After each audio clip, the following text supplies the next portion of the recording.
yang kami hormati segenap tokoh masyarakat, tokoh agama, tokoh adat, alim ulama, jamaah Masjid Nurul Salim. Kemudian tidak lupa juga ibu dan bapak jamaah Masjid Nurul Salim dan a'azzahumullah, dimuliakan Allah Subhanahu wa Ta'ala. Amin. Hari ini saya agak grogi karena ada kamera ya.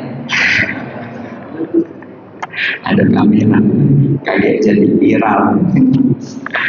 Ibu bapak, alhamdulillah kami berterima kasih sudah bisa silaturahim kembali, numpang sholat subuh di tempat bapak dan ibu sekalian. Islam ya. Ya, terima kasih bapak ya. Terima kasih bapak. Alhamdulillah bapak, kita dalam kondisi kaya ya. Sudah saya sampaikan sebelumnya, ada 3 ciri, 3 indikator kita itu menjadi orang kaya bapak. Pertama adalah badan sehat. Ciri badan sehat adalah kita bisa hadir ke masjid ini bapak ibu sekalian, dari rumah bergerak ke sini bisa sholat dengan baik, itu ciri tubuh kita, badan kita sehat. Yang kedua, lingkungan tempat kita tinggal aman. Secara umum, lingkungan tempat kita tinggal aman dari hewan buas, aman dari penjajahan, aman dari gangguan orang nakal dan lain sebagainya. Yang ketiga adalah untuk kita konsumsi makan dan minum, hitungan 1 hari itu tidak ngutang. Berarti itu sudah dihitung sebagai orang yang kaya bapak ibu ya. Ibu bapak yang kami hormati, kita lanjut kaji kita pada pagi hari ini, mengisi waktu mungkin sebentar ya, sampai jam 6 mungkin Pak ya. Nah, kita isi dengan kembali mengkaji hadis-hadis tentang sejarah baginda Nabi yang termuat dalam kitab Syama'il Muhammadiyah. Bagi yang lupa, kita ingat kembali, Syama'il itu artinya kesempurnaan, lengkap. Muhammadiyah maksudnya Nabi Muhammad. Jadi kesempurnaan, kelengkapan pribadi dan aktivitas baginda Nabi kita Muhammad.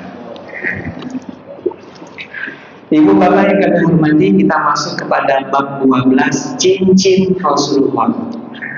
Cincin Rasulullah ini. Cincin Rasulullah itu bapak ibu sekalian berbeda dengan cincin yang sering kita pakai bapak. Cincin Rasulullah itu bentuknya persegi panjang. Nah, bentuknya kotak persegi panjang. Jadi kalau cincin yang kita sering pakai itu bentuknya biasanya 2 ya. Kalau tidak oval atau lonjong seperti telur atau bulat biasanya. Nah, ternyata coba silakan cek cincin bapak ibu ya. Biasanya seperti 2 itulah, kalau tidak matanya bulat, kemudian lonjong ya, oval seperti telur lonjong. Cincinnya Rasulullah itu ternyata bapak ibu sekalian berbentuk persegi panjang kotak. Itu satu bedanya Pak ya.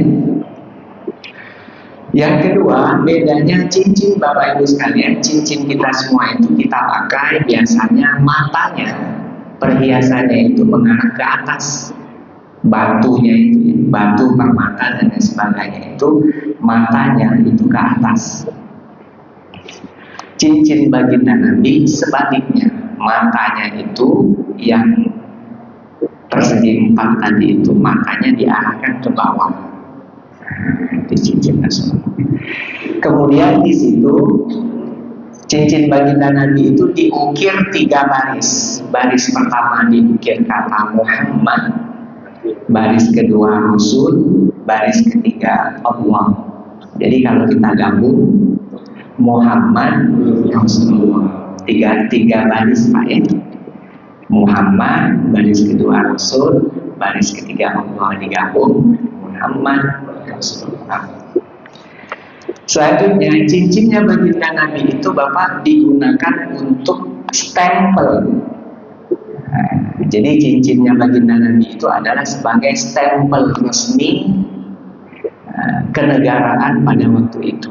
Berarti baginda Nabi itu fungsinya dua, Bapak Ibu sekalian. Satu, sebagai pemimpin kaum muslimin menyebarkan ajaran agama Islam kepada masyarakat sekitar pada saat itu. Yang kedua, baginda Nabi itu sebagai pemimpin politik, pemimpin negara. Nama negaranya adalah Madinatul Rasul. Negaranya Rasul, bertempat di Madinah. Pada saat itu sudah ada undang-undangnya yang baginda Nabi dan para sahabat serta pemuka masyarakat pada saat itu susun. Disebut dengan Piagam Madinah, Al-Mitsaq Al-Madinah. Nah, Ibu Bapak sekalian, menurut ilmuwan dunia, ahli sejarah, namanya Hamilton A. Reseven Gibb, orang Skotlandia, Pak ya, ahli sejarah dan budaya dunia.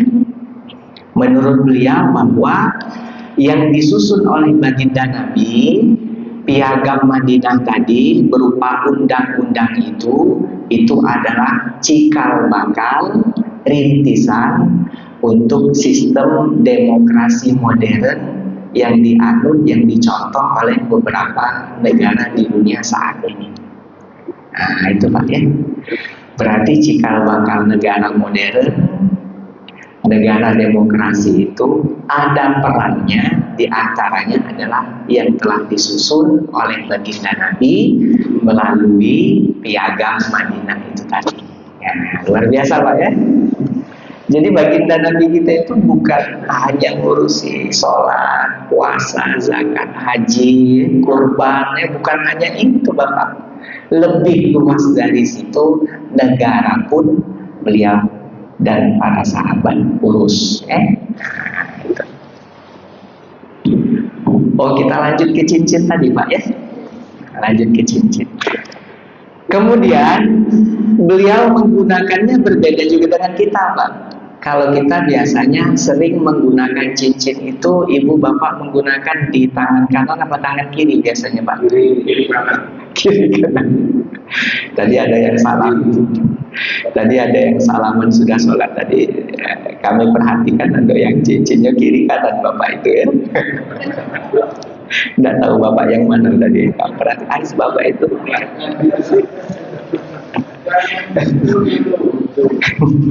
Jadi senangnya beliau pakai cincinnya kiri atau kanan. Baginda Nabi menggunakan cincin itu memakainya di tangan kanan Pak. Kemudian kalau kita biasanya menggunakan di jari manis ya. Kalau baginda Nabi itu di jari tengah kanan.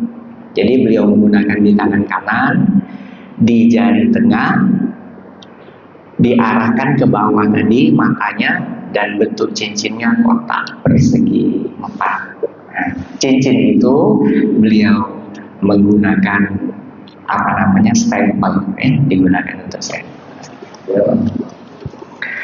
Berarti stempel-stempel itu sudah lama Pak ya. Dari zaman Nabi dan sebelum Nabi itu sudah digunakan untuk stempel resmi ya, suatu instansi atau suatu negara. Nah, cuman sekarang sudah maju, stempel itu tanda tangannya sudah tanda tangan digital ya, sudah barcode. Tapi baru-baru inilah barcode itu ya, baru-baru viral mungkin 5 tahun, 10 tahun inilah ya. Sebelumnya kita masih menggunakan cap stempel, dan itu juga digunakan baginda Nabi, capnya dari cincin beliau tadi. Kalau sudah tulis surat, beliau dicap. Ibu bapak, apa contoh surat Rasulullah? Baginda Nabi di dalam dakwahnya menyampaikan ajaran-ajaran agama itu sering menggunakan surat Pak ya. Jadi selain lisan seperti kita sekarang ini, baginda Nabi menggunakan surat ya, surat. Kita ambil contoh, dan baginda Nabi mengirimkan surat-surat itu ke pemimpin-pemimpin, ke raja-raja, ke presiden-presiden ya, pada saat itu. Kita ambil contoh misalnya ada 3 raja, nanti berbeda mereka menanggapinya Pak ya. Raja yang pertama itu menerima dakwahnya Rasul melalui surat. Beliau masuk Islam ya. Raja yang kedua, beliau menerima surat itu tetapi tidak mau masuk Islam, tetapi dia sekedar menerima saja ya, tidak mencelakai, tidak membunuh utusan baginda Nabi. Lalu yang ketiga berbeda Bapak. Yang ketiga menolak dengan keras, sembari utusan pengantar surat tadi dibunuh, dipancungnya ya, oleh utusan atau pengawal raja tadi. Bunyi surat baginda Nabi dakwah itu seperti ini. Bismillahirrahmanirrahim. Nah, jadi surat Nabi Muhammad itu dimulai dengan kata Bismillah. Hadza min Muhammad. Surat ini dari Muhammad. Ad'ukum ilal Islam. Aku mengajak kalian untuk memasuk agama Islam. Aslimu taslam. Masuk Islamlah, maka engkau akan selamat. Kalau tidak masuk Islam, maka engkau tidak akan selamat. Tidak selamat dunia dan tidak selamat nanti di akhirat. Lalu di bawahnya distempel oleh baginda Nabi bahwa itu surat resmi dari Madinah di bawah kepemimpinan presiden pada saat itu baginda Nabi Muhammad. Ditandatangani, dikirim. Tapi belum musim paket ya, belum musim email. Suratnya pada saat itu diantar melalui utusannya, diantar oleh utusan beliau, orang yang antar. Ibu bapak yang kami hormati, raja pertama yang menerima pada saat itu bernama Raja Najasyi. Raja Najasyi ini bapak ibu sekalian adalah raja yang sangat bijak, yang sangat taat dengan agama, ahli kitab maksudnya ya, yaitu di daerah Ethiopia, di bagian daerah Afrika. Ethiopia bahasa lainnya Habasyah. Maka mohon maaf ya, surat ini sampai ke negeri orang-orang berkulit hitam. Jadi sudah luar benua. Kita tahu Arab Saudi itu masih di benua Asia sama dengan kita. Surat ini sudah sampai ke luar benua, yaitu sudah sampai ke bagian daratan Afrika. Ya, ke daerah Ethiopia, ke daerah Habasyah. Ketika dihantarkan surat itu menghadap sang paduka raja pada saat itu, Raja Habasyah, sebenarnya banyak yang nolak. Pihak istana kerajaan itu banyak yang nolak Bapak. Tapi kata Habasyah, raja ini cukup bijak Bapak Ibu sekalian. Kita dengarkan dulu isi surat itu, jangan langsung kita tolak. Coba saudara yang antar surat itu tadi, tolong bacakan isi surat itu. Nah, setelah dibacakan isi surat tadi, ditanya bagaimana ciri nabimu itu, pimpinanmu itu. Kemudian dijelaskan ciri-ciri baginda Nabi secara rinci.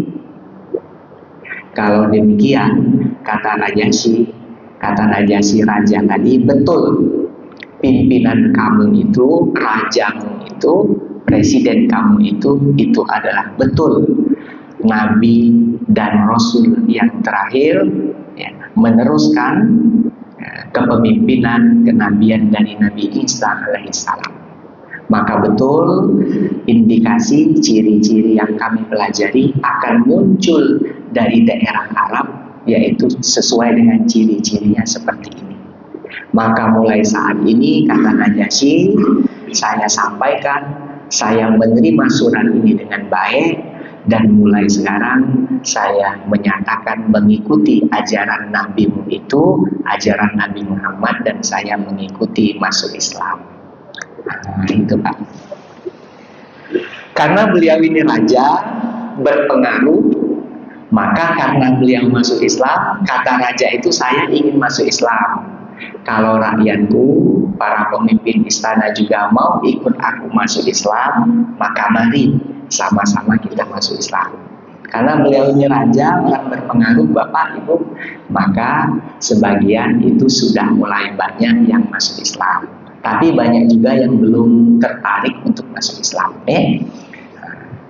Tetapi kemudian beliau mengundurkan diri menjadi raja dan beliau mengikuti baginda Nabi, memeluk ajaran agama Islam. Itu surat yang diterima, ya. Lanjut yang kedua, surat yang digantung, dicuekin, ya. Dicuekin, yaitu ke raja di Eropa, ya, di Rum, di Romawi, di kerajaan Romawi. Nama rajanya adalah Hercules, bahasa Arabnya Heraklius, ya. Heraklius kadang disebut dengan Hercules, ya. Hierokel kalau dalam bahasa Arabnya. Nah, sang raja ini ketika dibacakan surat itu menerima surat itu dengan baik, tetapi tidak mau mengikuti ajaran agama Islam, tidak menerima isi surat, dibiarkan saja. Lalu sang utusan tadi kembali kepada baginda Nabi. Lalu yang ketiga, Bapak Ibu sekalian, yang menolak. Ketika surat itu datang, ini surat dari mana? Dari Muhammad katanya, pemimpin atau ini, ya, presiden di Madinah. Lalu tampak keangkuhannya, kesombongannya. Di Madinah itu adalah kerajaan kepemimpinan kecil pada saat itu, Bapak Ibu sekalian, ya, kepemimpinan kecil, jauh tidak sebanding dengan kerajaan Persia. Raja yang ketiga ini adalah kerajaan Persia, kerajaan Persia. Raja Persia ini tidak mau menerima surat baginda Nabi tadi, Bapak. Maka tidak mau menerima surat baginda Nabi ini tadi, minta bacakan dulu apa isi suratnya. Setelah dibacakan, surat ini tidak benar, maka bunuh utusannya itu. Lalu Bapak Ibu sekalian, perlu dipahami, Bapak Ibu sekalian, pada saat itu di dunia ini ada dua imperium. Imperium itu kerajaan besar, Pak, ya. Pada zaman Nabi itu, pada zaman Nabi itu ada dua. Pertama, kerajaan Romawi ini tadi. Nama raja yang menolaknya tadi Kisra, Kisro, atau disebut dengan Kisra juga, ya, atau Kisro dalam bahasa Arabnya. Kisra ini tadi itu adalah pemimpin kerajaan besar, imperium besar di barat. Pusat kotanya di Roma, Italia. Yang kedua, ada kerajaan di daerah Asia. Kerajaan di daerah Asia itu kerajaan Persia, ya. Pusatnya di daerah Asia. Dua kerajaan ini itu adalah kerajaan besar yang sering berperang untuk menjadi kerajaan adidaya pada saat itu. Gitu. Dan karena mereka ini sering berperang, maka tentu kekuatan mereka berkurang. Makanya secara politik,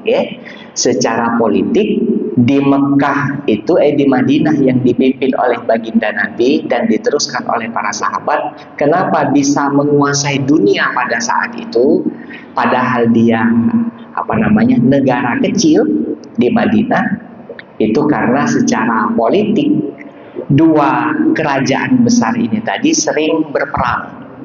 Jadi karena berperang itu pasti mengalami kerugian, dan menangnya bergantian, menang kalah. Kadang Persia menang, kadang Romawi, begitu juga sebaliknya. Karena mereka ini sering perang, maka kekuatan dua imperium, dua kerajaan besar ini tadi berkurang. Di saat itulah kekuatan Islam itu secara politik itu muncul, menjadi kekuatan secara politik dan militer, secara politik. Tentu ya, yang lebih utama adalah dengan izin dan pertolongan Allah Subhanahu wa taala. Itu Pak ya. Tetapi secara politik analisisnya karena dua kerajaan ini tadi sedang sering berperang. Ya, itu Pak ya. Oke, kita lanjut lagi. Jadi dibunuhnya Pak, dipancungnya oleh para pengawal istana tadi. Ya, pengantar surat tadi kurir. Pengantar suratnya kalau sekarang kurir. Dipancungnya, dibunuhnya.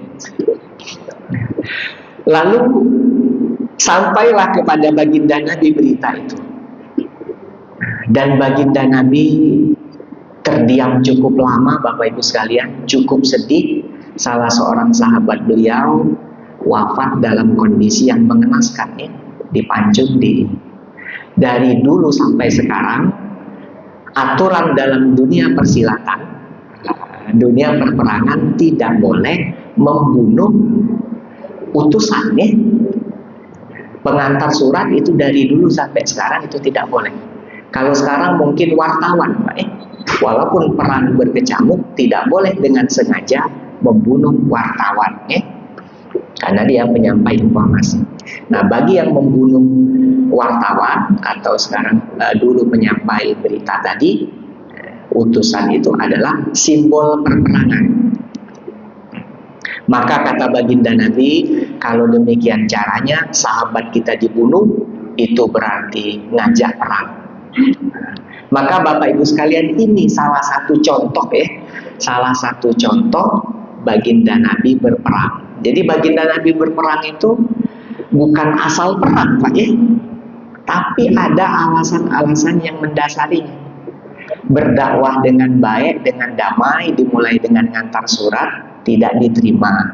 Kalau tidak diterima saja baginda Nabi tidak marah Nah, tapi kalau utusan sampai dibunuh, nah itu baginda Nabi sempat marah, dan baginda Nabi mengatakan, tunggulah kerajaan itu, suatu saat Islam akan bisa mengalahkan atau menghancurkan imperium kerajaan di Persia tadi.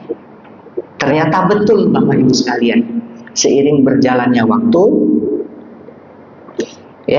kerajaan Islam, kepemimpinan Islam dan tentara Islam itu walhasil bisa menghancurkan imperium yang sangat besar tadi di Persia.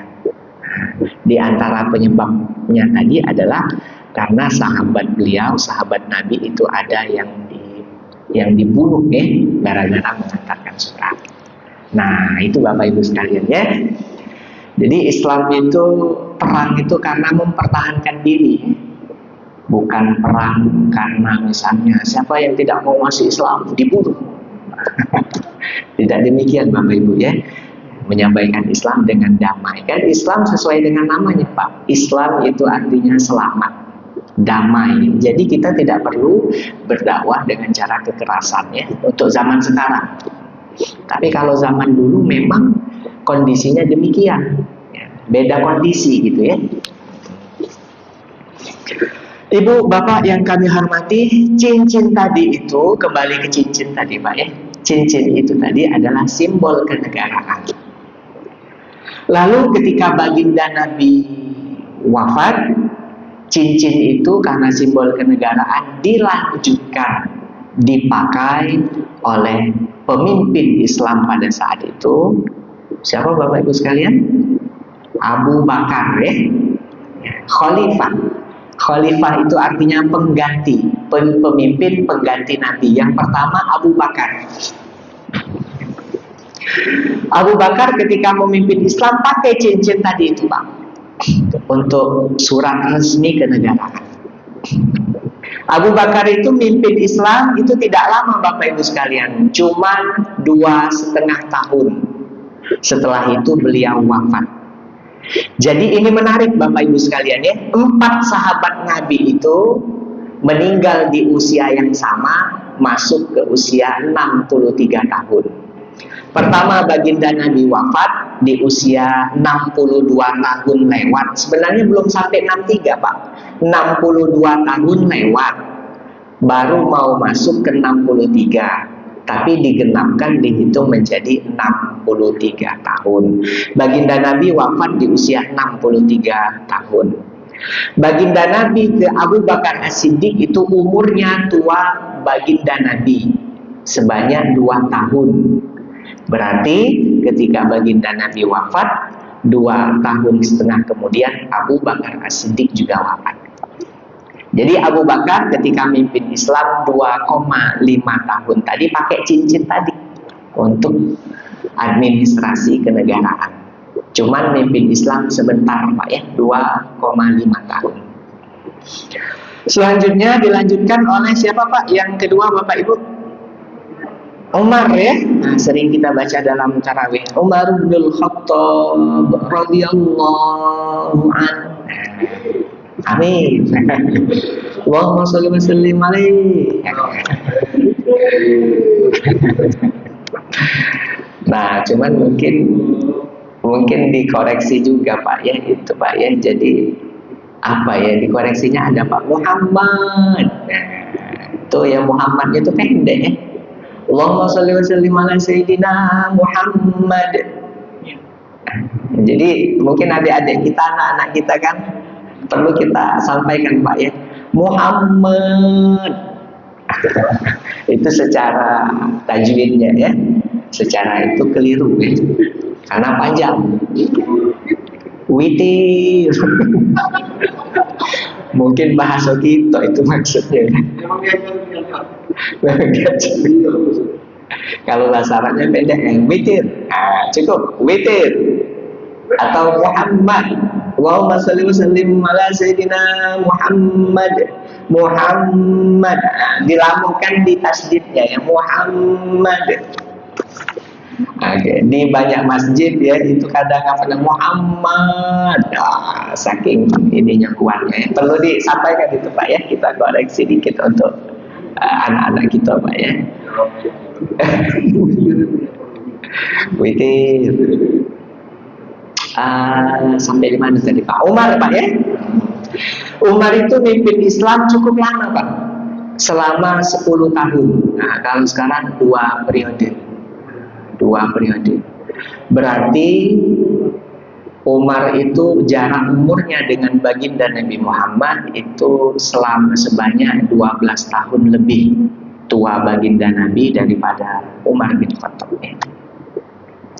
Nah ibu bapak yang kami hormati, selama 10 tahun ini Umar bin Khattab memimpin Islam itu sangat sukses ya.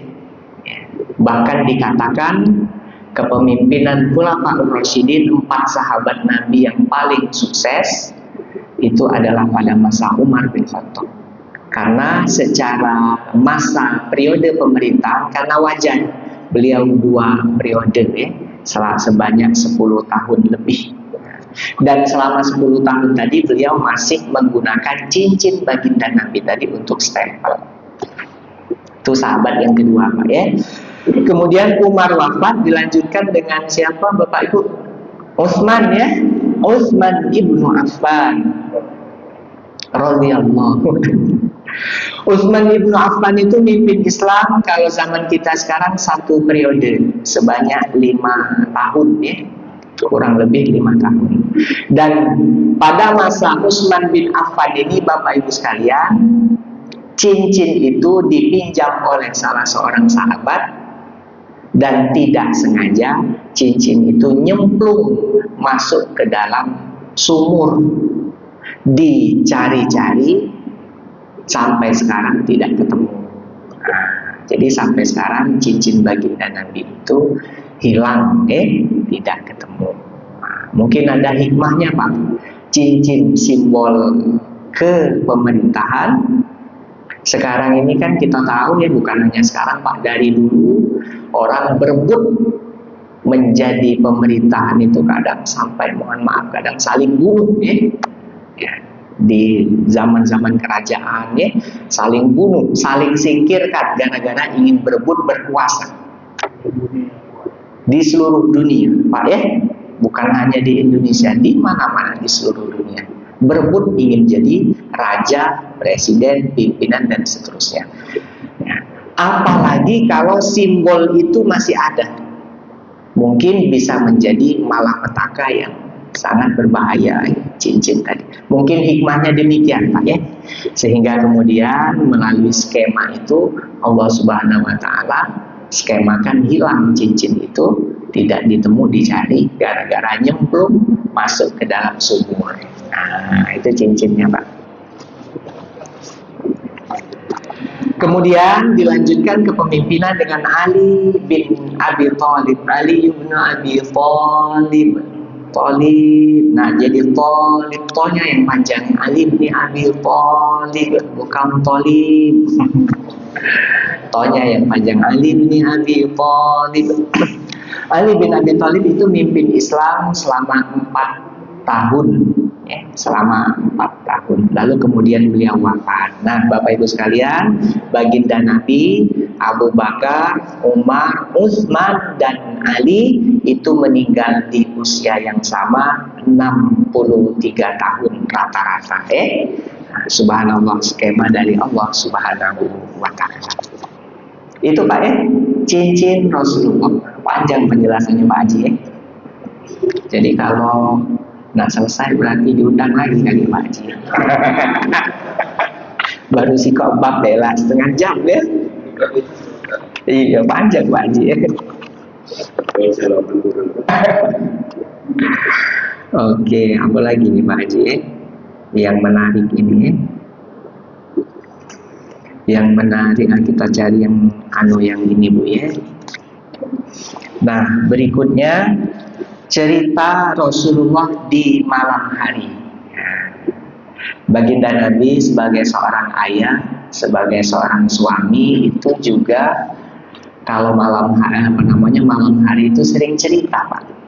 Ya, sama seperti kita Pak ya. Sebelum tidur sering cerita, bahasa kita bergesa ya, sama keluarga, sama anak ya, cerita. Bergesa ya, cerita di malam hari. Ngobrol bahasa kita di malam hari dengan keluarga beliau. Salah topik malam itu, salah satu yang diceritakan oleh beliau yang menarik adalah topik yang menarik adalah tentang khurafat ceritanya. Khurafat. Nah, kita sering dengar istilah khurafat. Khurafat itu ceritanya Bapak Ibu sekalian, pada zaman Nabi itu ada anak kecil, mungkin seumuran SD Pak ya. SD. Anak kecil itu raganya, bukan raganya ya, jiwanya itu diculik jin. Diculik jin, dipinjem jin, raganya, jiwanya bukan raganya ya. Nah, diculik jin selama beberapa hari.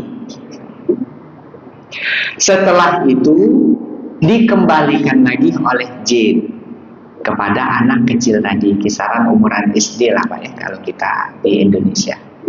Setelah dikembalikan tadi, barulah anak kecil tadi itu bercerita yang aneh-aneh ya, bercerita yang aneh-aneh, ketemu misalnya ini, ketemu hantu ketemu hal-hal yang yang di luar akal kita umat manusia biasa Nah, anak kecil itu bernama khurafat, anak kecil yang diculik jin itu tadi. Nah, makanya sampai sekarang ada istilah kalau orang cerita yang aneh-aneh tidak masuk akal itu disebut dengan khurafat. Nah, itu ceritanya Pak.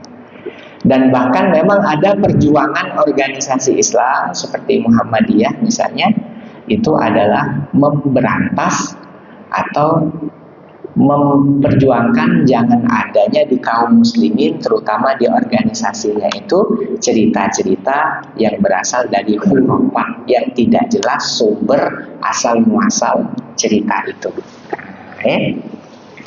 TBC istilahnya perjuangannya itu. T-nya itu tahayul, B-nya itu bid'ah, C-nya itu hurufat.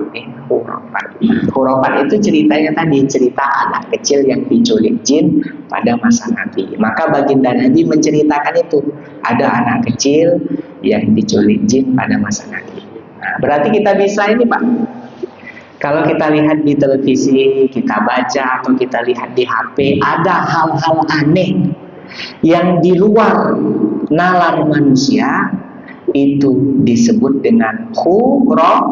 Nah, contoh, ada yang mengaku ulama misalnya, ketemu dengan malaikat, bisa berkomunikasi dengan malaikat.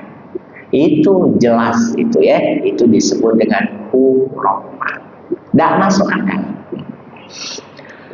Atau dia mengatakan misalnya, saya telah mengarang 500 kitab berbahasa luar ya. Sedangkan secara logika tidak pernah kuliah di situ, tidak pernah tinggal di situ, tidak masuk akal. Dan ditanya mana kitabnya, itu tidak ketemu tidak ada.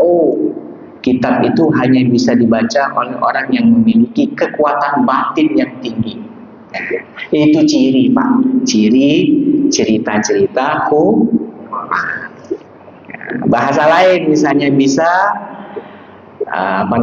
bisa berbahasa orang lain ya, belajar itu tidak pernah, tinggal di situ tidak pernah, itu bohong.